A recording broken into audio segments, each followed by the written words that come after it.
দর্শক আপনাদের জানাচ্ছিলাম দেশ জুড়ে সিএনজি সংকটের খবর, রাজধানীর গ্যাস সংকটের খবর নিয়ে আমাদের সাথে এই মুহূর্তে যুক্ত হচ্ছেন সহকর্মী রাকিব আপ্র।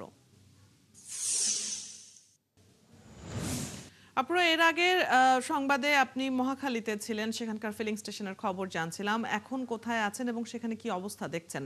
গ্রাহক ও বিক্রেতারা কি বলছেন? অদিতি, আমরা এই মুহূর্তে আছি নিকুঞ্জ এলাকায়।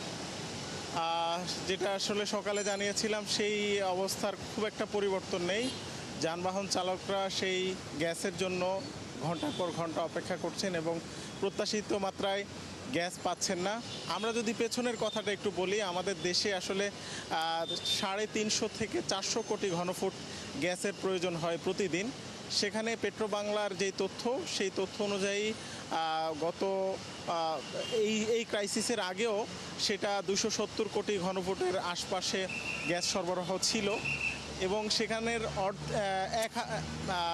সেটা 100 কোটি ঘনফুটের মতো এসছে আমদানি করা এলএনজি থেকে, আর বাকিটা আমাদের নিজস্ব গ্যাস কূপ থেকে পাওয়া যাচ্ছে।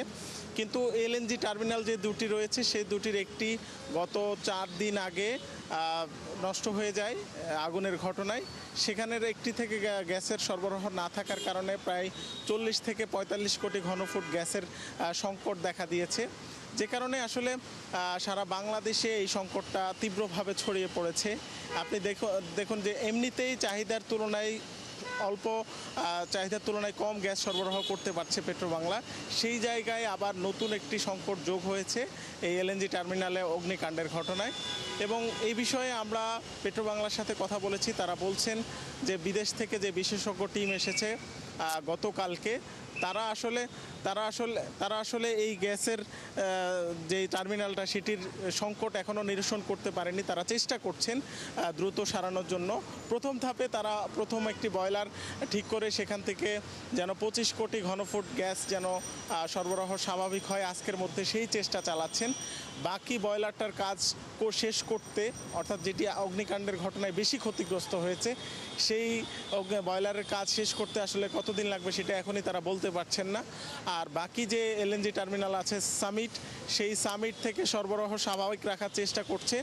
এর বাইরে আমরা যতটুকু জেনেছি যে আমাদের দেশীয় যে কূপগুলো আছে সেখান থেকে গ্যাস সরবরাহ বাড়ানোর চেষ্টা করছে, কিন্তু আসলে এটা হুট করে সম্ভব না, কারণ গ্যাস যতটুকু পাওয়া যাচ্ছে, অর্থাৎ খুব সহসাই সমস্যার সমাধান হয়ে যাচ্ছে এমনটি মনে করছেন না সংশ্লিষ্টরা। দর্শক, সহকর্মী রাকিব আপ্র আমাদের সাথে নিকুঞ্জ থেকে যুক্ত ছিলেন গ্যাস সংকটের খবর নিয়ে।